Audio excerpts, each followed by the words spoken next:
রাষ্ট্রপতি শাহাবুদ্দিন চুপ্পু তিনি অবশেষে পদ হারাতে যাচ্ছেন এবং যেটি জানা যাচ্ছে যে লন্ডনে চিকিৎসাধীন অবস্থায় তিনি সাবেক প্রধানমন্ত্রী শেখ হাসিনার সাথে ফোনে কথা বলেছেন। এটি তার বিরুদ্ধে অভিযোগ হিসেবে দেখানো হচ্ছে। আসলেই কি মানে আপনারা জানবেন শেখ হাসিনার সাথে কথা হয়েছে কিনা বা জানেন কিনা আসলেই কি কথা হয়েছে? দেখুন, রাষ্ট্রপতি তিনি লন্ডনে গিয়ে কথা বলবেন কেন? তুমি যদি কথা বলার তার আগ্রহ থাকে এবং তুমি যদি মনে করেন কথা বলবেন, তিনি তো সেটা বঙ্গভবন থেকেও কথা বলতে পারেন। কারণ তিনি বিভিন্নভাবে তাকে হয়তো বিভিন্ন নজরদারিতে বিভিন্ন প্রক্রিয়ার মধ্য দিয়ে রাখা হচ্ছিল বা হয়তো রাখা হয়েছে। আমরা জানি তাকে কিভাবে তখন শপথ পড়ানো বা এই যে পট পরিবর্তনের পরে তার সঙ্গে যে আচরণগুলো করা হয়েছে এগুলো মনে করি খুব স্বাভাবিক বিষয়। কিন্তু তারপরেও এত লম্বা সময়ের মধ্যে তার যদি তিনি মনে করেন যে কথা বলবেন, সেটা বঙ্গবন্ধু কন্যা জননেত্রী শেখ হাসিনা শুধু নয়, অন্য যে কোনো জায়গায় তিনি সেটা কথা বলতেই পারতেন। এবং দেখুন, এটা লন্ডনে গিয়েছেন এবং তিনি কথা বলেছেন, এই কথাগুলো বিভিন্ন গণমাধ্যম বা সামাজিক যোগাযোগ মাধ্যমে যেটা এসেছে, আমি মনে করি সেটা হয়তো কোনো জায়গা থেকে এটা ছড়ানো হচ্ছে। কারণ আগামী দিনে বঙ্গবন্ধু কন্যা ফিরে আসবেন এবং সেই সময় রাষ্ট্রপতি হিসেবে যিনি থাকবেন তার ভূমিকা কি হবে বা কি হতে পারে, এই যে একটি অনিশ্চয়তা বা একটা ভীতি, সেই জায়গা থেকেও হয়তো তাকে সরানোর তারা প্রয়োজন মনে করেছেন বা তারা মনে করেছেন। তাহলে কি শেখ হাসিনার সাথে তার কথা হয়নি আসলে লন্ডন থেকে? এটা আসলে নিশ্চিত করে বলা মুশকিল, কারণ এটা নিশ্চয়ই তাদের দুইজন কাউকেই সেটা জিজ্ঞেস করা যাবে না। কিন্তু এই যে দীর্ঘ প্রায় 2 বছর সময় হলো, 2 বছরই হলো, মানে আওয়ামী লীগের পতনের পরে 2 বছর, এই সময়ের মধ্যে কি কথা হয়েছে রাষ্ট্রপতির সাথে, আওয়ামী লীগের সভানেত্রীর বা কোনো পর্যায়ের নেতার? আমি তো মনে করি তার সঙ্গে যোগাযোগ ছিল, কোনোভাবে না কোনোভাবে সেই যোগাযোগটা ছিল এবং কথাবার্তা যে হয়নি সেটা বলতেই হবে যে কথা হয়েছে, যোগাযোগ হয়েছে। আচ্ছা, তো এই যে আপনি বলছেন যে কোনো জায়গা থেকে ছড়ানো হচ্ছে, আপনার কি মনে হয় কোথা থেকে আসলে বা কারা মানে এটি ছড়াতে পারে বা ছড়ানোর উদ্দেশ্য কি? আমি তো মনে করি এটা বিএনপি তারা তাকে রেখে তাদের যে ফায়দা বা তারা যা যা মনে করেছেন, তাদের হয়তো তাদের সেই প্রয়োজনটা শেষ হয়ে গিয়েছে বা তারা হয়তো রাষ্ট্রপতির কাছ থেকে হয়তো তারা মনে করছেন যে তাদের আর কিছু পাওয়ার নেই এবং তিনি থাকলে সেটা তাদের জন্য একটা ক্ষতির কারণ হতে পারে, এই আশঙ্কার থেকে তারা সরিয়ে দিচ্ছেন। এবং শুধু যে রাষ্ট্র মানে বিএনপি যেটা মনে করতে পারে বলে আপনার কি মনে হয়, কি ক্ষতির কারণ হতে পারেন রাষ্ট্রপতি? কারণ রাষ্ট্রপতি তো খুব অবগত, মানে মানে কি বলে, অনুগত হিসেবেই কাজ করছেন, হ্যাঁ, বলে মনে হয় বা দৃশ্যমান হয়। দেখুন, বাংলাদেশ সরকার হলো যেহেতু সংসদীয় সরকার, রাষ্ট্রপতি সাংবিধানিক পদ বটে কিন্তু অনেকটাই অলংকারিক।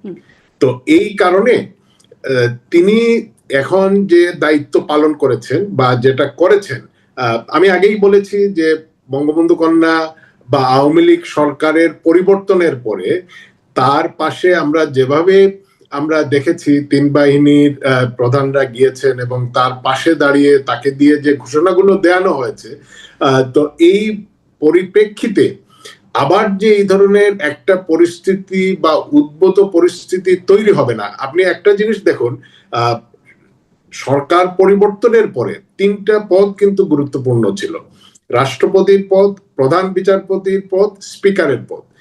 স্পিকারের বিষয়টা আপনারা জানেন কি হয়েছে না হয়েছে, এটা তো লুকানোর কিছু নেই। প্রধান বিচারপতিকে মব করে দায়িত্ব থেকে সরিয়ে দেওয়া হয়েছে, এখন রাষ্ট্রপতিকে সরিয়ে দেওয়া হলো। এবং এই যে আপনার জুলাই আগস্টের সেই আন্দোলনে সরকারের ভূমিকা কি ছিল, পুলিশ প্রশাসনের র্যাবের ভূমিকা কি ছিল, সেটা নিয়ে আমরা অনেক দীর্ঘ আলোচনা করতে পারি। কিন্তু যে প্রক্রিয়ায় সরকারকে সরিয়ে দেওয়া হয়েছে, যে প্রক্রিয়ায় নতুন সরকার এসেছে বাংলাদেশের সংবিধান অনুযায়ী, সেটা পুরোটাই কিন্তু অসাংবিধানিক এবং বেআইনি ভাবে হয়েছে। যেহেতু বেআইনি ভাবে এই বিষয়গুলো হয়েছে, আগামী দিনেও এই যে পরিস্থিতি অন্যরকম হবে না এই নিশ্চয়তা কিন্তু কেউ দিতে পারে না। কারণ জুলাইয়ের প্রথম সপ্তাহে সরকার পরিবর্তনের বা এইভাবে যে আন্দোলনটা হঠাৎ করে এই সহিংসতা এবং সেই জঙ্গি যেভাবে তৎপরতা, সেটা যে এমন একটা পর্যায়ে যাবে সেটা নিশ্চয়ই জুলাইয়ের প্রথম সপ্তাহে কেউ ধারণা করতে পারেননি। তো মানে এই যে বাংলাদেশে যে প্রক্রিয়াটা আপনি যেটি বলছেন অসাংবিধানিক, এটি অবশ্য সাংবিধানিক বলে যারা জুলাইয়ের পক্ষের আন্দোলনকারী ছিল তারাও দাবি করে না যে এই অন্তর্বর্তী সরকার গঠনের যে প্রক্রিয়াটা সেটি খুব সাংবিধানিক। ফলে তারা সংবিধানটাকেই মানে আহ, পুরোপুরি সংস্কার করা, বাতিল করা সেটির পক্ষে কথা বলে। কিন্তু আমি আপনার কাছে একটু এটা জানতে চাই, আপনি বলছিলেন রাষ্ট্রপতির ভূমিকার কথা। হ্যাঁ, আমরা দেখেছি যে তিন বাহিনীর প্রধান কিভাবে তার পিছনে দাঁড়িয়েছিলেন এবং তিনি মানে ঘোষণা দিয়েছেন, তারপর শপথ পড়িয়েছেন, তার ভূমিকাগুলো অন্তর্বর্তী সরকারের সময় দেখেছি।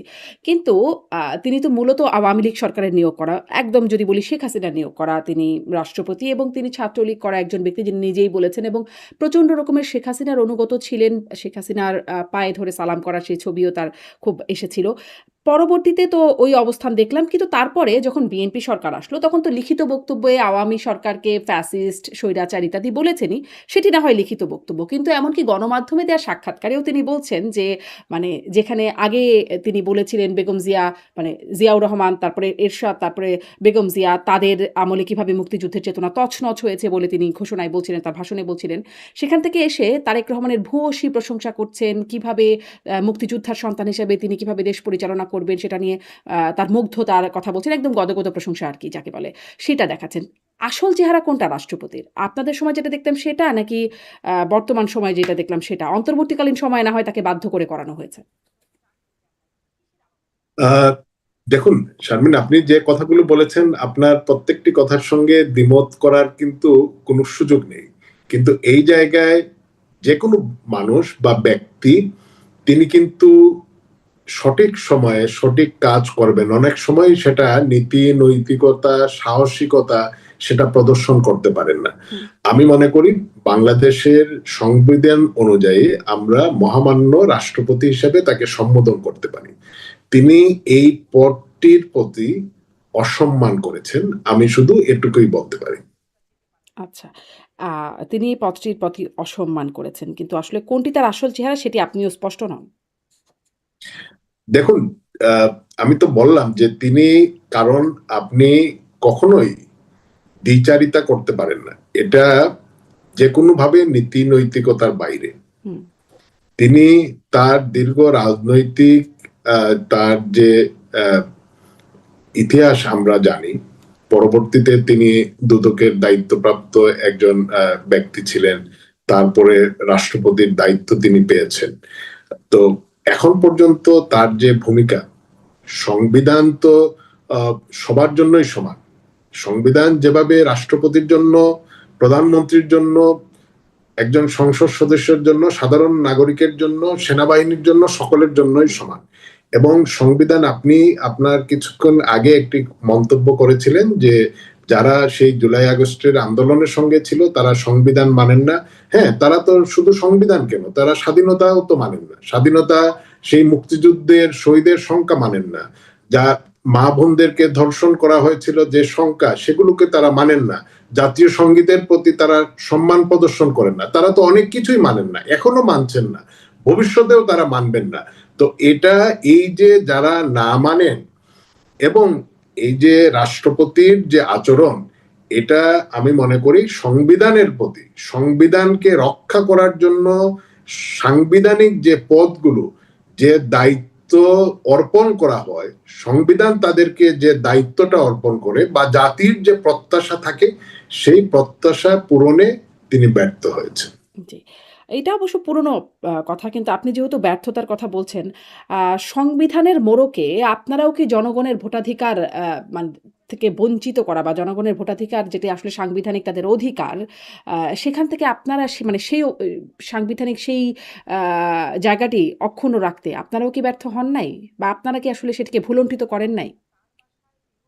আমরা তো, দেখুন, দীর্ঘদিন ক্ষমতায় ছিলাম, বঙ্গবন্ধু কন্যা, তার কথাই যদি আমি এখানে উচ্চারণ করি, তিনি তো বলেছেন দীর্ঘদিন ক্ষমতায় থাকার কারণে আমাদের কিছু ভুলভ্রান্তি ছিল। আমাদের ভুলভ্রান্তি ছিল না আমরা সেটা বলছি না, কিন্তু আমি যদি একটা ভুল করে থাকি, আপনাকেও আবার সেই ভুল পুনরাবৃত্তি করে করতে হবে, এই ধরনের তো কোনো কথা কি জাতি মেনে নিবে, বা এটা কি খুব ভালো হবে? আচ্ছা, তো তাহলে আমরা যদি প্রথম অংশ, আপনার কথার প্রথম অংশটুকুতে থাকি, আপনারা কি এটা মেনে নেন যে আপনারা ভুল করেছেন?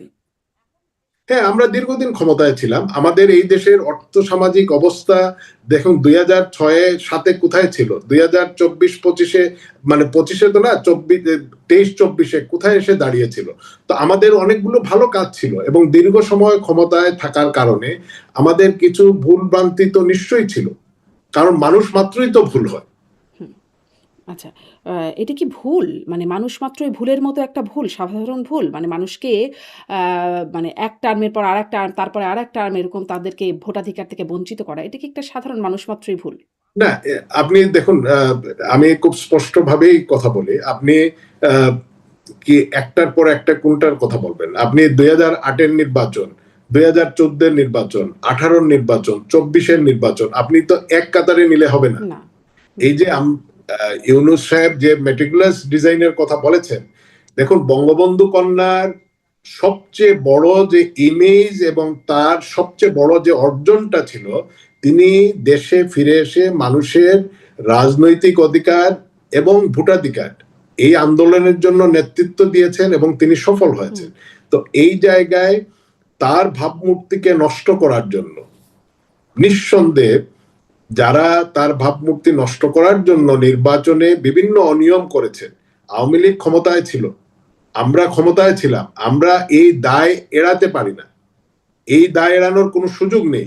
কিন্তু দেখুন, নেত্রীর ইমেজকে যারা প্রশ্নবিদ্ধ করার জন্য এই কাজগুলো করেছে, এবং তারা ধীরে ধীরে সেই প্লটটা তৈরি করেছে। সেই প্লটটা কি শুধু 18 বা 14, সেটা কিন্তু বিডিআর মিউটিনির মতো যে ঘটনাটা, নৃশংস ঘটনা, এই ঘটনার আগে থেকেই কিন্তু বিভিন্ন দেশি বিদেশি চক্রান্তে এই ঘটনা, এটা কি শুধু বিডিআর এর জওয়ানদের দ্বারা সংগঠিত হয়েছে?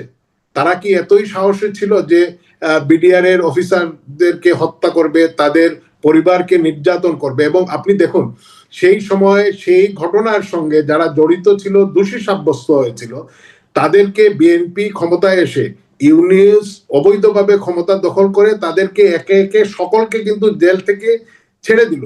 শুধু কি জঙ্গিদেরকে ছেড়ে দেওয়া হয়েছে? আজকে এই যে বিচারহীনতার সংস্কৃতি এবং এই সব কিছুকে কিন্তু আপনি একই ফ্রেমে দেখতে হবে। আপনি যদি বিচ্ছিন্ন করে এক একটা ঘটনাকে দেখেন, এই এক একটা ঘটনা সঙ্গে আরেকটার কিন্তু একদম সম্পূর্ণ যোগসূত্র আছে। এই যে আপনি আপনি দেখুন, একটু বিডিআর 14-তে কি বিদ্রোহের দিকে তাদেরকে চলে গেলেন, দেশি বিদেশি পক্ষ জড়িত বলে, বিদেশি কারা জড়িত?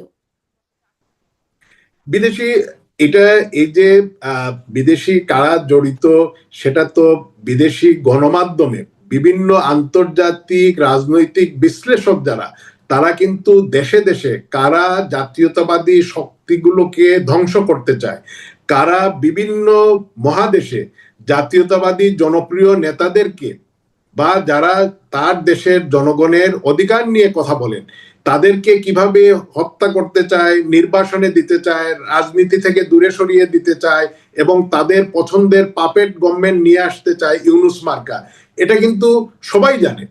না, এই আসলে বিশ্বে বিডিআর বিদ্রোহের সাথে বিদেশি শক্তি কারা, সেটি আসলে যদি আপনি স্পষ্ট করেন, সবাই জানার মধ্যেও একটু স্পষ্ট হয়ে যায় আসলে কারা তারা। আপনার মানে বিশ্লেষণ দেখুন, বা আপনার চিলিতে জানার কি কারা আছে? ঘটনাটি ঘটিয়েছিল, ইন্দোনেশিয়ায় যে হাজার হাজার কমিউনিস্টদেরকে হত্যা করা হলো, কারা হত্যা করেছে? বঙ্গবন্ধু হত্যার সঙ্গে কারা জড়িত ছিল? আপনার লিবিয়ার গাদ্দাফিকে কারা হত্যা করেছে? সাদ্দামকে কারা হত্যা করেছে? ভেনিজুয়েলার প্রেসিডেন্টকে কারা তুলে নিয়েছে? ইরানের এই যে একের পর এক তাদের নেতাদেরকে হত্যা করা হয়েছে, কারা হত্যা তার করেছে? মানে আপনি এগুলো তো সবার যুক্তরাষ্ট্রের কাছে কথা পরিষ্কার। বলছেন। আপনি যুক্তরাষ্ট্রের কথা বলছেন। মানে বিডিআর বিদ্রোহ থেকে সেখানেও যুক্তরাষ্ট্রের ভূমিকা, মার্কিনীদের ভূমিকা।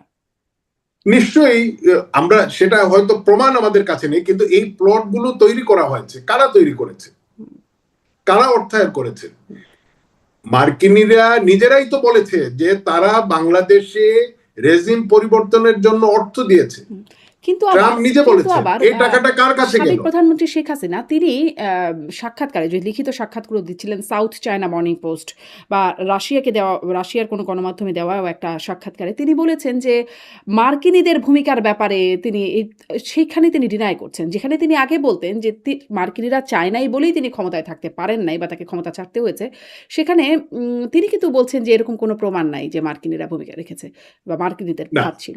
আমিও তো বলেছি যে আমাকে যদি আপনি বলেন এই ঘটনাগুলোর সঙ্গে তো প্রমাণ থাকে না, কেউ কোনো অপকর্ম করলে সেটা কি প্রমাণ রেখে করে, অবশ্যই এটা মানে শেখ ধারণা হাসিনা করা। তিনি সংসদে দাঁড়িয়ে বলেছেন যে প্রমাণ না থাকলে কি তিনি এমনি এমনি বলছেন হাওয়ার উপর ভেসে? নিশ্চয়ই তার কাছে কোনো একটা কিছু এসেছিল যেটা আসলে যেটারই বহিঃপ্রকাশ তিনি বলেছেন ক্ষমতা ছাড়ার মানে ক্ষমতাচ্যুত হবার আগে পরে।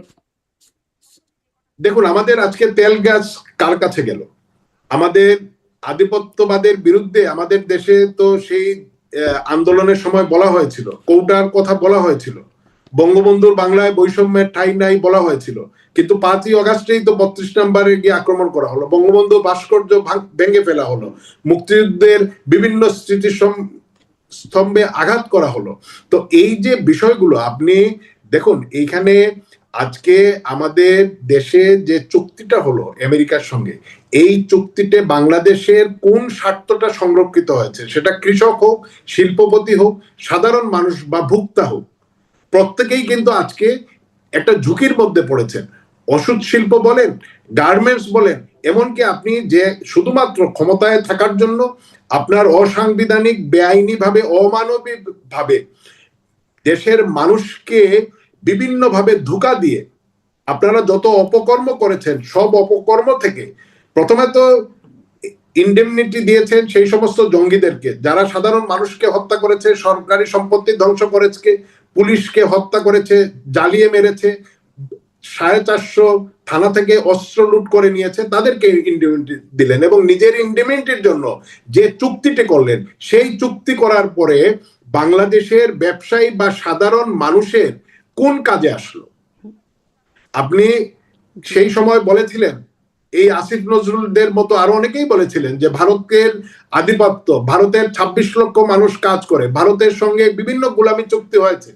2 বছর ইউনূসের সেই মবের সময়টা গেল, বিএনপি এখন ক্ষমতায় আছে, তারা কি কোনো একটা চুক্তির কোনো একটি ক্লজ, একটি লাইন, একটি শব্দ দেখাতে পেরেছে?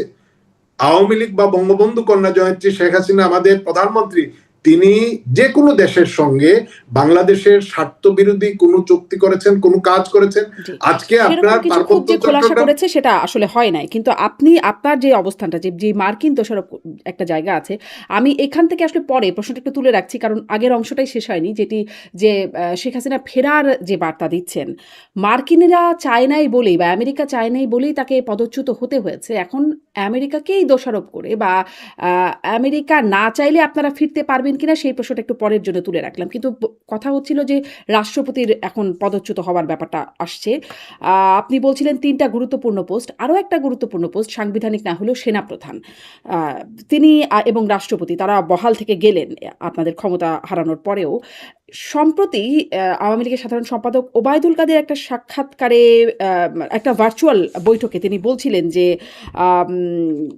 যে যারা আসলে বলছিলেন যে একবার যারা বিট্রে করে তারা সবসময় বিট্রে করে, শেখ হাসিনার দূরদর্শিতা নিয়েও প্রশ্ন করছিলেন, রাষ্ট্রপতি এবং সেনাপ্রধান নিয়োগের ব্যাপারে তিনি প্রশ্ন করছিলেন এবং তাদেরকে নিয়ে নতুন রণকৌশল সাজালে সেটা কখনো সফল হবে না, এরকম বক্তব্য দিচ্ছিলেন।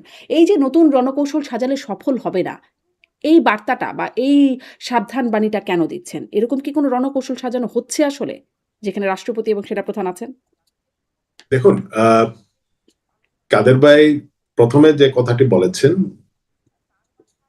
যিনি কমিটমেন্ট থেকে সরে যান, যে কোনো সময় যে কোনো কারোর সঙ্গেই তিনি সরে যেতে পারেন। তিনি রাষ্ট্রপতি হতে পারেন, সেনাপ্রধান হতে পারেন, যেই হন না, যে ব্যক্তি তার নীতি নৈতিকতা থাকে না এবং সে কমিটমেন্টের মধ্যে থাকে না, সে যে কারো সঙ্গে সে কথার বরখেলাপ করতে পারে। এই পর্যন্ত তো আমি তার সঙ্গে একমত। এবং দেখুন, সেনাপ্রধান তো সাংবিধানিক, আমি যেহেতু 3টি সাংবিধানিক পদের কথা বলেছি এই কারণে তার কথা উল্লেখ করিনি। রাষ্ট্রপতিকে সরিয়ে দিলে তারা যদি রাষ্ট্রপতিকে নিয়ে অস্বস্তিতে থাকেন, সেনাপ্রধানকে নিয়েও খুব স্বস্তিতে থাকার কিন্তু সুযোগ আছে বলে মনে করি না। তারা মনে করবেন যে আগের সরকার তাকে নিয়োগ দিয়েছিল, তাদের নিউট্রাল ভূমিকা বা তারা যখন তাদের যে পরবর্তীতে যে তাদের ভূমিকাটা ছিল, সেই কারণেই তো ষড়যন্ত্রকারীরা বা আন্দোলনকারীরা বা জঙ্গিরা সেই সময় সফল হয়েছে। তো এখন যে আবার আরো এই ধরনের কিছু হবে না, এই নিশ্চয়তা, এই গ্যারান্টি নিশ্চয়ই কেউ দিতে পারে না। এবং যিনি একসময় কথার বরখেলাপ করেন, তিনি তো বারে বারে করতেই পারেন। হুম। কিন্তু ওই যে মানে ওই প্রশ্নটাই যে রণকৌশল কি সাজানো হচ্ছে আপনাদের এমন না, কি রণকৌশল দেখুন, রাষ্ট্রপতি বা সেনাপ্রধানকে আওয়ামী লীগের মতো একটি দল তার সাধারণ নেতাকর্মী, তার দলীয় কর্মী সমর্থকের উপর নির্ভর করেই রণকৌশল সাজায়। এই জায়গায় প্রশাসন কোনো বিশেষ বাহিনী বা বিশেষ কোনো দেশি বিদেশি সংস্থার প্রতি বা শক্তির প্রতি যে সহযোগিতা নিয়ে বা তাদের ভরসায় করে যাবে, এটা কিন্তু আওয়ামী লীগের জন্মলগ্ন থেকে আওয়ামী লীগের বিরুদ্ধে বিভিন্ন সময়, সেই পাকিস্তানের সময়ও তকমা দেওয়া হয়েছে, বাংলাদেশ স্বাধীন করার পরেও বা এখন পর্যন্ত এই কথাগুলো বলা হয়। কিন্তু এগুলো যে শুধু কথামালা বা রাজনীতির জন্য বা বিরোধিতার জন্য বিরোধিতা, সেগুলো কিন্তু প্রমাণিত হয়ে গিয়েছে। আওয়ামী লীগ তার নিজস্ব শক্তিমত্তার উপর দিয়েই তারা অতীতেও এদেশের মানুষের জন্য কাজ করেছে, এখনো করে যাচ্ছে, ভবিষ্যতেও করবে। জি, মানে এই নিজস্ব শক্তিমত্তার মধ্যে তো তার নিয়োগও আসলে আছে। মানে যাদেরকে নিয়োগ করা হয়েছে, যেমন রাষ্ট্রপতি তো সরাসরি ছাত্রলীগ করা মানুষই বলে তিনিই বলেছেন। একটু এটাও জিজ্ঞাসা করি, সেনাপ্রধানের সাথেও কি কোনো যোগাযোগ হয়েছে পরবর্তীতে? তিনি শেখ হাসিনার মনে আত্মীয় হয় না। বটে। হ্যাঁ। না, দেখুন, বাংলাদেশ একটা ছোট্ট জায়গা। আপনি অনেকের সঙ্গেই অনেকের যোগাযোগ থাকতেই পারে, এবং এই দেশে ছাত্রলীগ করেন নাই হুম। এমন মানে বিপুল সংখ্যক মানুষ, যেখানে দেশের আমি বলবো না অর্ধেক মানুষ, আপনি এটা তো আমরা স্বীকার করি, 40 থেকে 45% মানুষ আওয়ামী লীগের প্রতি তাদের আস্থা বা সমর্থন বা আদর্শিক ভাবে আছে। তো এই জায়গায় আপনি কি দাঁড়াচ্ছে, প্রতি 2 জনের মধ্যে বা 3 জনের মধ্যে একজন আওয়ামী লীগ। তো এই জায়গায় আজকেও তো মনে করেন যে প্রায় মনে হয় 17 জন পুলিশ অফিসারকে অবসরে পাঠানো হয়েছে, প্রতিদিনই তো পাঠানো হচ্ছে। প্রশাসনের যারা ডিসি হিসেবে দায়িত্ব পালন করেছেন বা তার ঊর্ধ্বতন কর্মকর্তা ছিলেন, তাদেরকে পাঠানো হচ্ছে।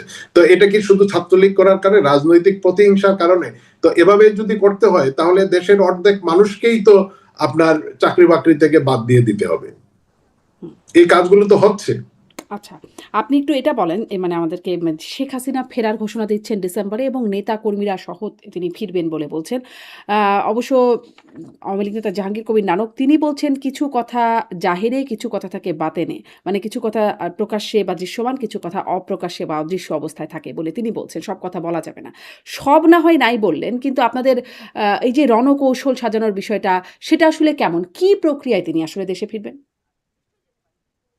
দেখুন, প্রথমত তিনি দেশে ফিরবেন কারণ তাকে তো, এই দেশ তার দেশ, এই দেশে তার নারীর টান, এই দেশের মানুষের প্রতি তার যে দায়বদ্ধতা আছে, সেই কারণে তিনি ফিরবেন। এবং তিনি যে ভারতে গিয়েছেন, তিনি কি নিচে গিয়েছেন, তিনি কি নিজে হেলিকপ্টার চালিয়েছিলেন, তিনি কি প্লেনে তিনি চালিয়েছিলেন?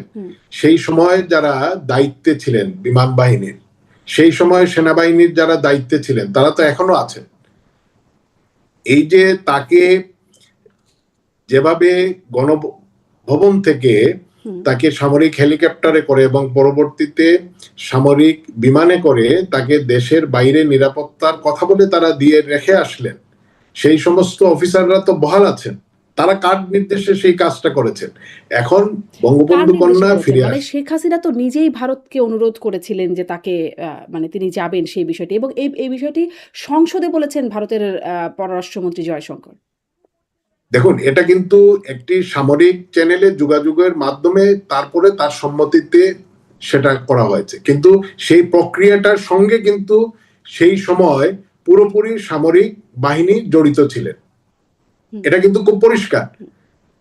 তাকে যখন তার সম্মতির কথা জানতে চাওয়া হয়েছে, তখন তিনি তো, তাকে যখন সেই প্রক্রিয়ার মধ্যে রেখে দেওয়া হয়েছে বা সেই করার জন্য বাধ্য করা হয়েছে, তখন তিনি সম্মতি জানিয়েছেন। তো এই অ্যারেঞ্জমেন্টটা কারা করেছে? নিশ্চয়ই তিনি করেননি। আজকে তিনি ফিরে আসার কথা মানে যেটা তিনি বলেছেন, অনুরোধ করেছেন, তিনি সম্মতি দিয়েছেন। আর তো অ্যারেঞ্জমেন্ট তো কখনোই একদম নির্বাহী প্রধান সে মানে প্রধানমন্ত্রী তো আর অ্যারেঞ্জমেন্ট করবেন না। করবে তো নিশ্চয়ই অধীনস্থ কেউই। হ্যাঁ, হুম। তারাই তো সেই প্রক্রিয়াটা করেছে এবং তাকে বলেছে যে আপনি, কারণ তার কথাই তো তারা সম্মতি জানাবে, কারণ তারা তো অন্য কারো কথা শুনবে না বা অন্য কারো কথা বিশ্বাস করবে না। সেই কারণেই তাকে দিয়ে তখন বলানো হয়েছে যে আপনি বলুন। হয়তো এভাবেই একটা পরিস্থিতি তৈরি করা হয়েছিল, কারণ সেই বিষয়গুলো তো আমরা এখনো হয়তো পুরোপুরি জানি না। একটা সময় নিশ্চয়ই আমরা সেই বিষয়গুলো আমাদের সবার কাছে পরিষ্কার হবে, কারণ সেই সময়ের ঘটনাগুলো, গণভবনে কি ঘটেছিল, হুম।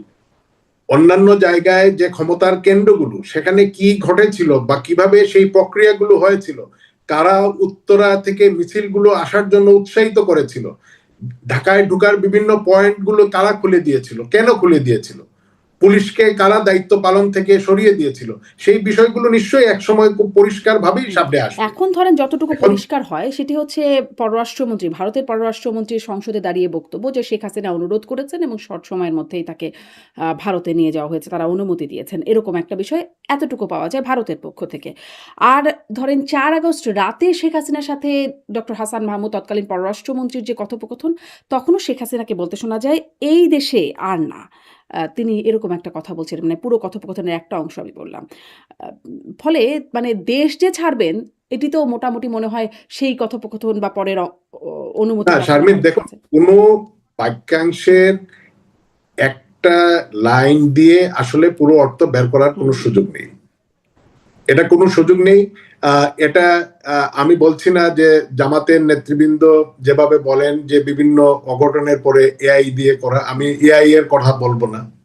হ্যাঁ, কিন্তু আপনি যখন পুরো একটা বাক্য বা তার আগে পরে আরো অনেক হয়তো কথা থাকে, তো একটা নির্দিষ্ট বাক্যকে বা শব্দকে ধরে কোনো সিদ্ধান্তে উপনীত হওয়ার কোনো সুযোগ নেই। আচ্ছা। মানে এআই দিয়ে করা এটা কিন্তু আপনারাও বলেছিলেন। ধরেন লেথাল ওয়েপন ব্যবহারের যে নির্দেশনা, ১ম এ বলা হলো এআই দিয়ে, তারপরে প্রধানমন্ত্রী মানে সাবেক প্রধানমন্ত্রী যখন সাক্ষাৎকার দিলেন তিনি বললেন টেকেন আউট অফ কনটেক্সট। মানে ১ম এ ছিল এআই কিন্তু ছিল আওয়ামী লীগের অবস্থান। তারপরে শুনলাম টেকেন আউট অফ কনটেক্সট, ওদিকে সজীব অজয় জয় বললেন এটা নাকি ওই যে হলি আর্টিজানের সময় দেওয়া ঘোষণা। মানে অনেক রকম অবস্থান আপনাদের পক্ষ থেকেও আসছে। কিন্তু আপনি বলছেন যে পুরো বাক্যটা না শোনা। পুরো বাক্যটা ছিল এরকম যে তিনি বলছিলেন যে আমি কিন্তু ঠিক করেছিলাম আজকে যাব, মানে ৪ আগস্টের কথা শেখ হাসিনা বলছেন যে আমি কিন্তু ঠিক করেছিলাম আজকে যাব রাষ্ট্রপতির কাছে, আর সবকিছু লিখে ঠিক করে রেখেছিলেন তিনি বলে বলছেন, এবং এভাবে মানুষ মেরে থাকার কোনো মানে হয় না। তখন অন্যদিক থেকে হাসান মাহমুদ বলছেন ইমার্জেন্সি দিয়ে দেন, তখন তিনি বলছেন লাভ নেই, অতটুকুই তো করবে, মানে কারফিউ এবং তারপরের কথা বলছেন যে অতটুকুই তো করবে, আমি কিন্তু থাকবো না, এ দেশে আর না। তারপরে তিনি বলছেন যে নেতাকর্মীদের যেভাবে বাড়িঘর পুড়িয়ে দিচ্ছে, মানে সেই প্রেক্ষাপটের কথাও বলছেন যে, কিন্তু এই হচ্ছে তার কথোপকথনের কথা, সেই ৪ই আগস্টের রাতের কথা, যেটি আসলে আপনি বলছেন যে শুধুমাত্র একটা লাইন না, এই হচ্ছে তার পুরো কথোপকথনের তো জায়গাটা। দেখুন শারমিন, তিনি যে কথাগুলো বলেছেন, তিনি তো রক্তপাত চাননি। হুম। একটা রাষ্ট্রনায়ক হিসেবে, এদেশের একজন রাজনৈতিক নেতা হিসেবে তার কাছে আপনি কি আশা করতে পারেন? তিনি কি বলবেন যে না, আরো বেশি রক্তপাত হোক, আরো বেশি মানুষ মারা যাক? হুম, হুম। না, কিন্তু এটা কি এভাবে তিনি মানুষ করবেন? মেরে থাকার কোনো মানে হয় না। মানে মানুষ মেরে থাকা হচ্ছিল ততক্ষণ পর্যন্ত। এভাবে মানুষ মেরে থাকার কোনো মানে হয় না। এই লাইনটার ব্যাখ্যা কিরকম মনে হয় আপনার কাছে? দেখুন, এই যে আমাদের কথা কি সাখাওয়াত সাহেব বলেন নাই যে স্নাইপার রাইফেল ছিল? স্নাইপার রাইফেল কারা ছিল? পুলিশ তো এই স্নাইপার রাইফেল ব্যবহার করে না। হুম, তো এই স্নাইপার রাইফেল দিয়ে যে লাশের সংখ্যা বাড়ানো হলো, এই কাজগুলো কারা করেছিল?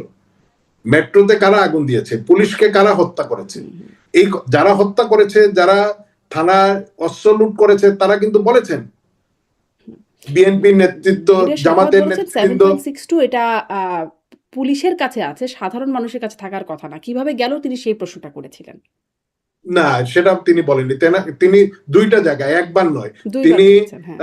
অবসরপ্রাপ্ত আর্মি অফিসারদের রাওয়া ক্লাবে সেখানেও কিন্তু তিনি বলেছেন, তাকে বলা হয়েছে যে এটা এই জোনে আপনি ঢুকবেন না। হুম, হ্যাঁ, তো এটা কারা উনাকে বলেছে? এটা তো উনি পরিষ্কার, উনাকে তো এই স্নাইপার রাইফেলের কথা বলার পরে কিন্তু তাকে স্বরাষ্ট্র মন্ত্রণালয় থেকে সরিয়ে দেওয়া হলো। হুম। এটা নিশ্চয়ই আপনার মনে নিশ্চয়ই, আছে। হ্যাঁ, মনে আছে। হ্যাঁ, তো এটা তিনি কিন্তু খুব পরিষ্কার ভাবেই বলেছেন যে পুলিশের কাছে বা সরকারি এই বাহিনী, কোনো আইন শৃঙ্খলা বাহিনীর কাছে এই স্নাইপার রাইফেল বা এই ক্যালিবারের গুলি থাকে না। তো না, এই জনাব গুলিগুলো তারেক, আপনি মনে হয় একটু, আমি ওনার কথা বারবার শুনেছি এবং উনি আমার অনুষ্ঠানে এসেও বলেছেন, তিনি আসলে এটা বলেন নাই যে পুলিশের খাতে তো থাকার কথা না। তিনি বলেছেন সাধারণ মানুষের কাছে এটা গেল কি করে, সেই তদন্তটা তিনি করতে চেয়েছিলেন এবং সেটি মানে আপনি বললে আমি এখন খুঁজে বের করে আবার আপনাকে শোনানোর চেষ্টা করতে পারি। না, তো একই তো কথা, তিনি তো এটাই বলতে চাইছেন যে সাধারণ মানুষও যদি হয়, এই কারা, এই আততায়ীরা কারা, এই আততায়ীটা কে? এই আততায়ী তো নিশ্চয়ই পুলিশ না, কারণ পুলিশের পক্ষে এই কাজগুলো করা সম্ভব নয়, বা পুলিশ এই কাজ করবে না। সেই সময়টায় যেভাবে বিটিভিতে আগুন দেয়া হলো, আপনি বলুন যে বিভিন্ন কারাগারে যেখানে জঙ্গিরা ছিল, সেই জঙ্গিদেরকে কারাগার ভেঙে বের করা হলো, এগুলা কি আন্দোলনের অংশ? নির্দিষ্ট কারাগারগুলো যেখানে জঙ্গি সাজাপ্রাপ্ত জঙ্গিরা ছিল, বিচারাধীন জঙ্গিরা ছিল, সেই সমস্ত কারাগারে কেন আক্রমণ করা হলো? সেই কারাগারগুলোর ফটক কারা ভেঙে সেখান থেকে জঙ্গিদেরকে বের করে নিয়ে আসলো? তো এই যে আপনি বিহারিরা ঢাকায় কেন আসলো, রোহিঙ্গারা, বিহারিরা তো ছিলই, রোহিঙ্গারা কেন ঢাকায় আসলো, কারা নিয়ে এসেছিল? এই যে আন্দোলনটা, যদিও সেই সময়টা আমি পূর্বেই বলেছি যে কোটা বিরোধী বলা হয়েছিল, দুর্নীতির বিরুদ্ধে বলা হয়েছিল, বাক স্বাধীনতার কথা বলা হয়েছিল, বৈষম্যের কথা বলা হয়েছিল। আপনি দেখুন সেই সময় যে কথাগুলো বলা হয়েছিল তার একটাও কি আমরা পরবর্তী সময়ে দেখেছি যে সেই দিকে সেই আন্দোলনের শক্তি বা তারা সেই চাপ সৃষ্টি করছেন, সেটা অবৈধ ইউনিস হোক আর বিএনপি সরকার হোক, কারোর প্রতি তারা কি সেই দিকে গিয়েছেন? আজকে কি কোটা নেই? আজকে কি দুর্নীতি নেই? আজকে কি বৈষম্য নেই? সবই সবকিছুই তো মানে আছে। এই সবই আছে। মানে আপনি বলছেন কারা ছিল, সেই কারা অদৃশ্য একটা শক্তি তো ছিলই, সেটা দেখা যায় নাই যে কারা আসলে সাধারণের মধ্যে থেকে গোলাগুলি করছে। কিছু কিছু জায়গায় যুবলীগ, কিছু ছাত্রলীগের নেতাকর্মীদের চেহারা এসেছে, তাদেরকে পরবর্তীতে গ্রেপ্তারও করা হয়েছে, কিন্তু আরো কারা ছিল সেটি ওই সেই অদৃশ্য জায়গায় রয়ে গেছে, কিন্তু পুলিশকে তো না আসলে শারমিন, দেখা আমি গেছে। আপনার সঙ্গে একদম দ্বিমত পোষণ করছি। আপনি কোনোভাবেই এটা ছাত্রলীগ যুবলীগের কথা বলবেন না। যদি ছাত্রলীগ যুবলীগের কেউ করে থাকতো, কোন এজাহারে কি এসেছে স্নাইপার মানে রাইফেলটা প্রথম বা আলোতে এই গুলি করার গুলিগুলা? ছবি সহ এসেছে এবং তাদের মানে যুবলীগের একজনের ছবি সহ দেখা গেছে যে হেলমেট পরে তিনি গুলি এটা কি করছেন। স্নাইপার রাইফেল ছিল? না, স্নাইপার রাইফেল ছিল কিনা জানি না, তাকে গুলি না করা না হয়েছে। না, মানে প্রশ্নটা হচ্ছে আগ্নেয়াস্ত্র। না, প্রশ্ন না না শারমিন, প্রশ্নটা হচ্ছে স্নাইপার রাইফেলের অন্য গুলির বা অন্য আগ্নেয়াস্ত্রের কথা বলছি না। অন্য আগ্নেয়াস্ত্র দিয়ে মারলেও তো আমরা মানুষ আলোচনা করছি স্নাইপার রাইফেল দিয়ে কারা টার্গেট করে করে লাশগুলা ফেলে দিয়েছিল, কারা লাশের সংখ্যা বাড়িয়েছিল, সেই বিষয়টা আমাদেরকে অবশ্যই একটা সময় আমাদেরকে সেগুলো খুঁজে বের করতে হবে। আমরা যদি সেটা খুঁজে বের না করি, অবশ্যই তাহলে সেই খুনিরা বা যারা এই ষড়যন্ত্রের সঙ্গে ছিল তারা আড়ালে চলে যাবে। এই আপনি খুঁজে আপনারা কি করে বের পরস্পরের করবেন? ধরেন দোষারোপের রাজনীতি। এইটুকু খুঁজে বের করা হয়েছে, যেমন যেই ভিডিওগুলো দেখা যাচ্ছে যে পুলিশ মারছে, সেরকম কিছু ভিডিও আছে, ছবি আছে, ভিডিও আছে। বা ওই যে আমি বললাম প্রথম আলোতে দেখা গেছে যে যুবলীগের একজন যুবলীগ নেতা তিনি গুলি করছেন, তারটা। কিন্তু আপনারা যাদের কথা বলছেন সেটা আপনারা আসলে কিভাবে বের করবেন?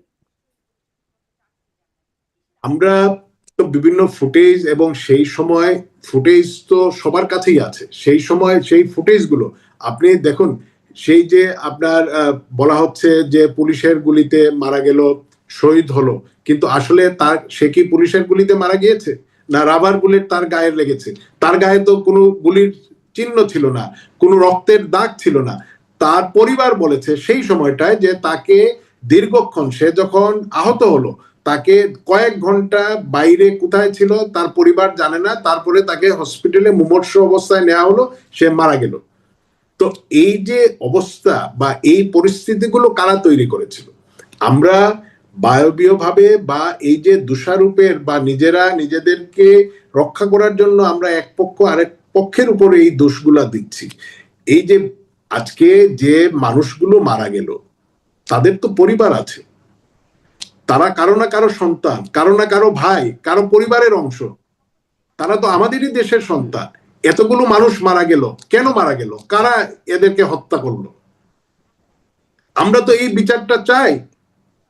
আমরা তো বলেছি যে এই সমস্ত হত্যাকাণ্ডের নিরপেক্ষ বিচার করতে হবে। এই বিচার করতে গিয়ে আপনি আওয়ামী লীগ, ছাত্রলীগ, মানে কিন্তু এই যুবলীগের যে উপর নিরপেক্ষ দায়। বিচারের জায়গায় আসলেই তো একটু প্রশ্ন জাগে যে ধরেন আবু সাইদ হত্যাকাণ্ড যখন দেখলাম পুলিশ গুলি করলো, কিন্তু যখন প্রথম এজাহারটা হলো সেখানে সেই পুলিশের কোনো নামই নাই, বিএনপি জামায়াতে তাদের নাম আছে। ফলে তখনই নিরপেক্ষ বিচার নিয়ে আসলে প্রশ্ন জাগে যে নিরপেক্ষ বিচার কি আসলে আপনারাও করতেন, যেখানে আপনাদের যেমন নিজেদেরই আবু সাইদের গায়ে তো পুলিশের কোনো গুলি ছিল না, রাবার বুলেট এটা তো ছিল। রাবার বুলেট ছিল। হ্যাঁ। রাবার বুলেট আর গুলি তো এক না। কিন্তু রাবার বুলেট, অতিরিক্ত রাবার বুলেট, মানে যাই হোক সেই আলোচনায় আজকে আর না যাই, সেই আলোচনা অনেক হয়েছে। এই আলোচনায় আজকে আর পুরো অনুষ্ঠানটা অন্য বিষয়ে সাজানো ছিল। যে তাহলে মানে শেখ হাসিনার ফেরা নিয়ে কথা বলতে চেষ্টা করছিলাম যে তার ফেরার ব্যাপারে সরকারের সাথে কি কোনো যোগাযোগ হচ্ছে? না, কোনো যোগাযোগ হচ্ছে না। ভারতের মানে ভারতকে জানানো হয়েছে অফিসিয়ালি যে শেখ হাসিনা দেখুন, ফিরতে চান। তারা তো পরিষ্কার বলেছেন যে তিনি তাদের এখানে একজন অতিথি হিসেবে আছেন। তার রাজনৈতিক সিদ্ধান্ত বা তিনি যে সিদ্ধান্ত নেবেন সেই জায়গায় তিনি স্বাধীন। সেই জায়গায় তাদেরকে জানানোর কোনো বিষয় নেই। তিনি যখন সেই কথাটা বলেছেন আন্তর্জাতিক মিডিয়ার সামনে, তো সেটা তো সবাই জেনেছে। হুম। বাংলাদেশের সরকার যেভাবে জেনেছে, পৃথিবীর বিভিন্ন মানুষ জেনেছে, ভারতীয় কর্তৃপক্ষ তারাও নিশ্চয়ই সেটা জেনেছেন। না জানার তো কোনো কারণ নেই। মানে তারপরেও আনুষ্ঠানিকভাবে তো জানানো দরকার হয়। মানে একটা আনুষ্ঠানিকতা তো থাকে। রাষ্ট্রীয় কাজগুলো তো অনেক আনুষ্ঠানিকভাবেই হয়। দেখুন, বঙ্গবন্ধু কন্যা দেশে ফিরে আসবেন। হ্যাঁ, তো এই জায়গায় তিনি ফিরবেন, তাকে কি কোনো শক্তি দেশে ফিরিয়ে দিবে বা ফিরিয়ে দেওয়ার পরিবেশ তৈরি করবে, সেটা কিন্তু বাংলাদেশের মানুষ এবং আওয়ামী লীগের উপরেই নির্ভর করবে। আওয়ামী লীগের নেতাকর্মীরা তারা যতটা সংগঠিত হয়ে রাজপথে নেমে আসতে পারবেন, সংগঠিত হবেন, মানুষকে, এমনিতেই তো সাধারণ মানুষ আজকে বিক্ষুব্ধ। বিএনপি এবং ইউনূস বিগত 2 বছরে মানুষকে যেভাবে নিরাপত্তাহীনতার মধ্যে দিয়ে নিয়েছে, তা আমি মনে করি যে এই মুহূর্তে সাধারণ মানুষের যে সমর্থনটা রয়েছে আওয়ামী লীগের নেতাকর্মী, সেটার সঙ্গে যুগপৎ ভাবেই বঙ্গবন্ধু কন্যার ফিরে আসার প্রেক্ষাপটটা তৈরি করবেন জি। কিন্তু যেহেতু বা ভারতে তৈরি হচ্ছে। ভারতে আপাতত আশ্রয়ে আছেন, ভারতের আশ্রয়ে আছেন। ফলে ভারতকে তো ভারতের একটা ইনভলভমেন্ট তো নিশ্চয়ই থাকবে। মানে ভারতকে জানাতে হবে বা ভারত একটা পাঠানোর ব্যবস্থা করবে। কিছু না কিছু তো ভারতের সাথে করতে হবে। না, দেখুন, ভারত এই দায়িত্ব কেন নিবে? ভারত এই দায়িত্বটা কেন নিবে? এটা তো বাংলাদেশের যে বিষয়টা, বাংলাদেশের বিষয়, আওয়ামী লীগের সভানেত্রী, সাবেক প্রধানমন্ত্রী তিনি ফিরে আসবেন। তিনি ফিরে এসে বলেছেন যে আমি আইনানুগভাবে মোকাবেলা করতে চাই। আমাকে কারাগারে দাও, আমাকে ফাঁসি দাও, আমি এদেশে আমি ফিরে আসতে চাই, এটা আমার দেশ। তো এটা আমি মনে করি না এখানে ভারতকে জানাতেই হবে বা ভারত কোনো সহযোগিতা করবে, সেই প্রত্যাশা আওয়ামী লীগ করে না। এবং আচ্ছা, আমি তার মনে মানে করি যদি সামারি করি যে সরকারের সাথেও যোগাযোগ হয়নি এই বিষয়ে, ভারতের সাথেও আনুষ্ঠানিকভাবে এই বিষয়ে কোনো যোগাযোগ বা কথাবার্তা হয়নি।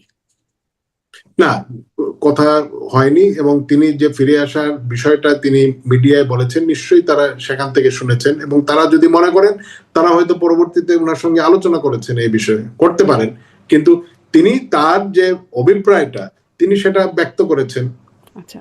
আর ওই যে সেই প্রশ্নটা যেটি করছিলাম যে যুক্তরাষ্ট্রর ভূমিকা কি? কারণ তারা তো সরকার পতনে ভূমিকা রেখেছে বলে আপনারা বলছেন। তারা না চাইলে এখন আপনারা ফিরতে পারবেন?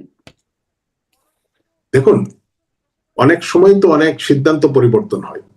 তারা হয়তো ইউনুসকে দিয়ে যে চিন্তা ভাবনা করেছিলেন, বা অনেকেরই ইউনুস সম্পর্কে উচ্চ একটা ধারণা ছিল, ইউনুস যদি এইভাবে ক্ষমতায় না আসতো, ইউনুসের অবস্থানটা যে জায়গায় থাকতো, ইউনুস আসার পরে সে যে একটা কত বড় হিপোক্রেট, সেটা দেশদ্রোহী, সেটা কিন্তু বাংলাদেশের মানুষ দেখেছে। এবং সে যে একটা ভণ্ড, এটা লুবি মানুষ, সে রাষ্ট্র ক্ষমতায় এসে কনফ্লিক্ট অফ চেয়ার, সে এই যে পাওয়ারে এসে আদম ব্যাপারী থেকে নিয়ে কতগুলো লাইসেন্স সে নিয়েছে, পাশাপাশি যে রাষ্ট্রীয় সুযোগ সুবিধাগুলো নিয়েছে, হামের টিকা দিতে না পারার কারণে আজকে প্রায় 700 থেকে 800 শিশু মৃত্যুবরণ করলো।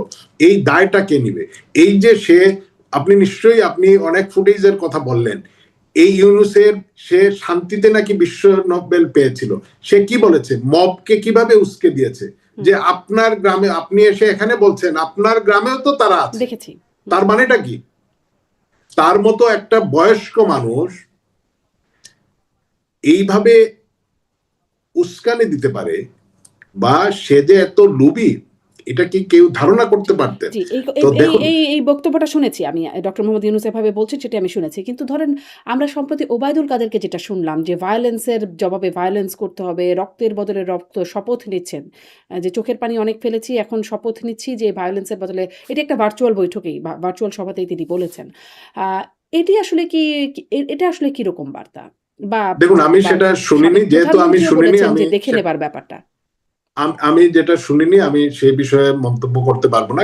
ইউনিসের বিষয়টা তো তিনি মিডিয়ার সামনে যেভাবে প্রকাশ্যে বলেছেন, এবং সেই সময় বৈধভাবে তো নয়, অবৈধভাবে তিনি রাষ্ট্র ক্ষমতায় ছিলেন, সেই জায়গা থেকে তিনি যেভাবে বলেছেন, হুম।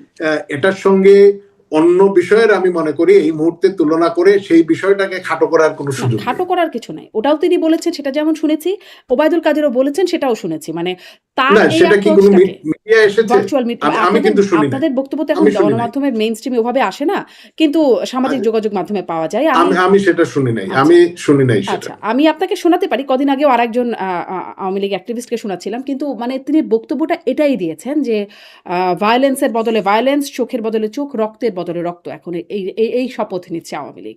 আমি দায়িত্ব নিয়ে আপনাকে বলছি যে তিনি এটি বলেছেন। আচ্ছা শারমিন, আপনি দেখুন, বাংলাদেশে আওয়ামী লীগ 15 বছর ক্ষমতায় ছিল। বিএনপি জামাতের কোন নেতার ঘরে সেই নেতাকে না পেয়ে তার স্ত্রী কন্যাকে র্যাপ করেছে, এই ধরনের একটা দৃষ্টান্ত আছে? মোশাররফ আওয়ামী লীগ, গণমাধ্যমে তো আসে না। হ্যাঁ মানে গণমাধ্যমে তো ঠিক এইরকম খবর দেখেছি বলে মনে হ্যাঁ, হয়। কিন্তু এখন এখন এগুলা হচ্ছে বাংলাদেশে। এখনো গণমাধ্যমে আপনার আসছে না। বিএনপি জামাত 15, এখন তো মবের রাজত্বে আছে গণমাধ্যম, এটা তো আমার চেয়ে আপনি ভালো জানেন, না জানেন না? না মানে না, গণমাধ্যম এটা কখন জানেন না স্বাধীন আপনি। ছিল বলে আসলে জানি না। কখনোই কি না, আপনি এখন শুধু অন্যটা, এখন কি হচ্ছে সেটা বলেন। মানে এখন মব, স্বাধীন কি আছে? হ্যাঁ, মব তো দেখেছি। এটা তো অস্বীকার করা যায় না। মব, কোন ইলেকট্রনিক প্রিন্ট মিডিয়া মব করে দখল হয়েছিল গত 15 বছরে আওয়ামী লীগের সময়? কিন্তু বন্ধ হয়েছিল। একটা দৃষ্টান্ত আছে? একটা, প্রথম আলো এত কিছু করেছে আওয়ামী লীগের বিরুদ্ধে, প্রথম আলো কি কখনো জ্বালিয়ে দেওয়া হয়েছে? হুমকি দেওয়া হয়েছিল যে তোমাদের সামনে সিন্নি করা হবে, গরু জবাই করা হবে? এই ধরনের হুমকি ডেইলি স্টার, প্রথম আলো পেয়েছিল? মাহফুজা নাম কয়েকদিন আগেও তো এই আপনার মতিউর রহমান বললেন যে আওয়ামী লীগের পতনের জন্য তারা সব করেছেন। তো পতনের জন্য সব করেছেন, সেটা ঠিক, আওয়ামী লীগের পতন হয়েছে, প্রথম আলো জ্বালিয়ে দিয়েছে জঙ্গিরা, মাফ করেছে? এই জঙ্গি মৌলবাদীরা কাউকে ক্ষমা করবে না, তারা একজন একজন করে ধরবে। কিন্তু তারা আপনাদের এদেশের অ্যাপ্রোচটা কি হবে? ধরুন আপনারা ফিরে গেলেন দেশে। সেটা কি আসলে ওবায়দুল কাদের যেভাবে বলছেন বা সাবেক প্রধানমন্ত্রী যেভাবে দেখে নেবার কথা বলছেন, এরকম একটা অ্যাপ্রোচ হবে যে যারা এরকম করছে তাদেরকে দেখে নেওয়া হবে, তাদেরকে চোখের বদলে চোখ, রক্তের বদলে রক্ত, এরকম আপনাদের অ্যাপ্রোচ হবে? আপনাদের অ্যাপ্রোচটা দেখুন, কি? আওয়ামী লীগ একটি গণতান্ত্রিক দল। আওয়ামী লীগে এদেশের সবচেয়ে বড় জনসমর্থিত দল। আওয়ামী লীগ কোনো সহিংসতা বা প্রতিহিংসাকে ধারণ করে না, অতীতেও করেনি, ভবিষ্যতেও করবে না। তবে যারা এই সমস্ত ঘটনা ঘটাচ্ছেন, সেটা প্রশাসনের হোক বা রাজনৈতিক নেতাকর্মী হোক, আমরা নিশ্চয়ই আইনানুগ ভাবে এই বিষয়টা মোকাবেলা করব। কারণ আপনি আমাকে হত্যা করবেন, ধর্ষণ করবেন, চোখ তুলে ফেলবেন, আমার গোয়ালঘরের সব গরু পুড়িয়ে মারবেন, আমার পুকুরের সব মাছ বিষ দিয়ে মেরে ফেলবেন, আমার ফসলের ধান কেটে নিবেন, আমাকে না পেয়ে আমার সন্তানকে জেলে দিয়ে দিবেন, আর আমরা আপনার জন্য মোনাজাত করব? জি, নিশ্চয়ই সেটা হবে না। জি। আমরা আইনানুগ ভাবে মোকাবেলা করব, আইন নিজেদের হাতে তুলে নিব না। মানে তারাও সেটি বলছেন যে আইনের নামে তাদেরকে বছরের পর বছর তাদেরকে মামলায় হয়রানি করে, তারা ধান খেতে থাকতেন। মানে বিএনপি কর্মীদের এটা বক্তব্য। তখনও বলতেন মানে কোন না, বিএনপির কর্মীদের কথা বলছেন, কার কথা বলছেন? তারা ব্যবসা বাণিজ্য করেনি? আপনি এই যে প্রতিমন্ত্রী, যিনি তার পরিবারের 4 জনের নামে ইউনিয়নের নাম করেছেন, 4টি ইউনিয়নের, বাংলাদেশে একটা জমিদারি শুরু হয়েছে, তিনি তার গত 15 বছরের ইনকাম ট্যাক্সের ফাইল দেখেন, তিনি কত কোটি টাকার কাজ করেছেন, কত শত কোটি বা হাজার কোটি টাকার কাজ করেছেন। এই ধরনের নজির বাংলাদেশের প্রত্যেকটি জেলায় আছে। আওয়ামী লীগ কিন্তু এই যে রাষ্ট্র ক্ষমতায় বিএনপির ছিল। প্রত্যেকটা একদম বেগম খালেদা জিয়া থেকে শুরু করে একদম তৃণমূল কর্মীর নামে পর্যন্ত মামলা, এটি কি মানে একটা একরকমের হয়রানি না, নাকি সব আসলে আইনানুগ হ্যাঁ, প্রক্রিয়া হয়েছে? মামলা থাকতেই পারে, মামলা পুলিশ করেছে, মামলা ছিল, কিন্তু মামলা থাকা আর আপনি ঘরে গিয়ে ধর্ষণ করা, হত্যা করা, এটা কি এক? হুম, না নিশ্চয়ই না। তাইলে আপনি মা এবং সন্তান একই হাত করায়, বাবা এবং সন্তান একই হাত করায় দিয়ে কারাগারে নিয়ে যাওয়া হচ্ছে, আদালতে নিয়ে যাওয়া হচ্ছে। আওয়ামী লীগের গত 15 বছরে এই ধরনের দৃষ্টান্ত আছে? হুম, নিশ্চয়ই নেই। জি। এখন সমস্যা তো ওইখানেই যে গণমাধ্যম তো আসলে কথা বলে না সবসময়, বা শাসকের কথাই বলে বেশিরভাগ সময়। আমি নিজেও গণমাধ্যমে কাজ করেছি। অবশ্য আমার যে জায়গাটা ছিল সেখানে ঠিক রিপোর্টিং লেভেলে বা মাঠ পর্যায়ে কাজ করার সুযোগ ছিল না। ফলে আ তবে এতটুকু বলতে পারি যে গণমাধ্যম স্বাধীনভাবে তখনও কাজ করেনি, এখনো কাজ করছে না, আগেও কাজ করেনি। আ এটা একটু বলবেন যে আপনার কাছে জিজ্ঞাসা করছিলাম যে মার্কিন ভূমিকার কথা। আপনারা কি কোনো লবিং, মানে ধরেন ক্ষমতায় আপনারা যখন শাসনভারে ছিলেন বা দায়িত্বে ছিলেন, ক্ষমতায় ছিলেন, তখন আমরা দেখতাম বিএনপি নানান রকম লবিং করত। আপনারাও ডিপ্লোম্যাটদেরকে পাশে পাবার জন্য নানান রকম বৈঠক বা এমনকি ওই যে ৪ই আগস্টের যেই কথোপকথনটা বলছিলাম, ওই ডিপ্লোম্যাটদের সাথে মিটিং প্রসঙ্গেই কথা হচ্ছিল শেখ হাসিনার সাথে ডক্টর হাসান মাহমুদের। আ এখন আসলে লবিংটা কিরকম হচ্ছে? আন্তর্জাতিক লবিং বা কে করছে আপনাদের পক্ষে দেখুন, আন্তর্জাতিক লবিং? এই যে দেশে সহিংসতা হচ্ছে, গণতন্ত্র নেই, মানুষকে নির্বিচারে হত্যা করা হচ্ছে, ধর্ষণ করা হচ্ছে, এই বিষয়গুলো তো স্বীকৃত। হুম, গণমাধ্যমে আসলো কি আসলো না, এই ঘটনাগুলো তো ঘটছে। আপনি গণমাধ্যমে বা এই যে গ্লোবাল ভিলেজে আমরা আছি, আপনি কতটা সংবাদকে চেপে যেতে পারবেন? এবং বাংলাদেশে জঙ্গিদের যে উত্থান হুম, দিনে দিনে বাড়ছে, যেভাবে তারা সেই হিজবুত তাহরির অন্যান্য বিভিন্ন নিষিদ্ধ ঘোষিত পৃথিবীব্যাপী জঙ্গি সংগঠনগুলো, এখানে পাকিস্তানের লোকজন হরহামেশা আসছে, আফগানিস্তান থেকে আসছে, পৃথিবীর বিভিন্ন জায়গা থেকে সন্ত্রাসীদের একটা অভয়ারণ্যে বাংলাদেশ আজকে পরিণত হয়েছে। তো এখানে বাংলাদেশে যে পরিমাণ জনসংখ্যা এবং বিভিন্ন চ্যালেঞ্জ রয়েছে, এই জায়গায় যদি এই সন্ত্রাসীরা ঘাঁটি গেড়ে বসতে পারে, এটা তো আরেকটি অ্যাটম বোমা হবে। এই বিষয়টা নিশ্চয়ই পশ্চিমারা বা যারা ইউনুসকে ক্ষমতায় এনেছিল, তারা এখন টের পাচ্ছে যে তারা আওয়ামী লীগকে শিক্ষা দিতে গিয়ে বা এদেশের তেল গ্যাস, এদেশের ব্যবসা বাণিজ্য, এদেরকে কলোনি করতে গিয়ে তারা যা করেছেন, এখন তার পরিবর্তে যেটা হচ্ছে সেটা তাদের দিকেই কিন্তু উল্টোভাবে হয়ে যাবে। হুম। মানে এই বিষয়টার জন্য কি, এই বিষয়টা বোঝানোর জন্য আপনাদের পক্ষ থেকে কি কোনো লবিং আছে? ধরেন এই মাসের শেষের দিকেই আসবেন সার্জিও গোর, মার্কিন বিশেষ দূত, তিনি আসবেন, দক্ষিণ এশিয়া বিষয়ক। তিনি আসবেন। মানে সবসময় আমরা দেখেছি যে বিএনপি আওয়ামী লীগ সাথে নিজেরা কথা বলে না। একজন তৃতীয় ব্যক্তি, সেদিন আমার অনুষ্ঠানে বিবিসি বাংলার সাবেক প্রধান সাবির মোস্তফা তিনি বলছিলেন যে আওয়ামী লীগ বিএনপি সবসময় কথা বলে না, মুখোমুখি হয় না। তৃতীয় কোনো ব্যক্তি বিদেশিরা এসে তাদের মধ্যে কথোপকথন হয়। মানে এরকম কি কোনো কথোপকথন সার্জিও গোরের কাছ থেকে আসবে কিনা? আপনাদের কোনো পক্ষ থেকে কোনো লবিং ছিল কিনা? সেটি একটু জানতে চাইছিলাম। দেখুন, আমাদের পক্ষ থেকে লবিং বলতে কি, আমরা পৃথিবীব্যাপী বিভিন্ন মানবাধিকার সংস্থা বা এগুলো নিয়ে যারা কাজ করেন, বিভিন্ন দেশের এমপি বা সিনেটর যারা আছেন, আমরা তাদের কাছে এই তথ্য উপাত্তগুলো নিয়মিতই আমরা দিচ্ছি। আমরা তাদের সঙ্গে যোগাযোগ রাখার চেষ্টা করছি, তাদেরকে বাংলাদেশের এই প্রেক্ষাপট বা এই যে জঙ্গিদের উত্থান এবং এই যে রাজনীতির নামে যে সহিংসতাগুলো, হুম, সেগুলো আমরা তথ্য প্রমাণ দিচ্ছি আচ্ছা। মানে এটা এবং হচ্ছে আমরা আপনাদের মনে করি অবস্থান। কিন্তু যেখানে মানে বিশেষ করে আওয়ামী লীগের নেতারা একদম সভাপতি থেকে শুরু করে বেশিরভাগ নেতারাই আছেন, ভারতের কথা বলছি। আম ভারতের সাথে যেটা দেখেছিলাম যে, এই যে ধরেন প্রধানমন্ত্রীর চীন সফর, তারেক রহমানের চীন সফরের আগে দেখলাম যে খুব পুশিন হলো। তারপরে ডাক্তার জাহেদ, প্রধানমন্ত্রীর উপদেষ্টা, তাকে এয়ারপোর্টে হয়রানি করা হলো, হেনস্থা করা হলো।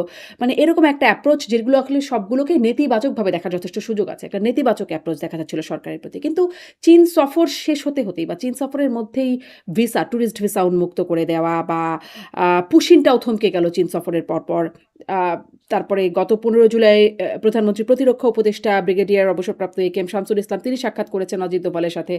আবার আহ, খোদ নরেন্দ্র মোদী ভারতের প্রধানমন্ত্রী তিনি বাংলাদেশের প্রধানমন্ত্রী তারেক রহমানকে ব্রিক্স সামিটে আমন্ত্রণও জানিয়েছেন এর মধ্যে, এবং এটাকে ভারতীয় সাংবাদিক সিনিয়র সাংবাদিক গৌতম লাহিড়ী তিনি বলছেন রেয়ার জেস্টার বা বিরল একটা উদ্যোগ হিসেবে তিনি আখ্যায়িত করছেন।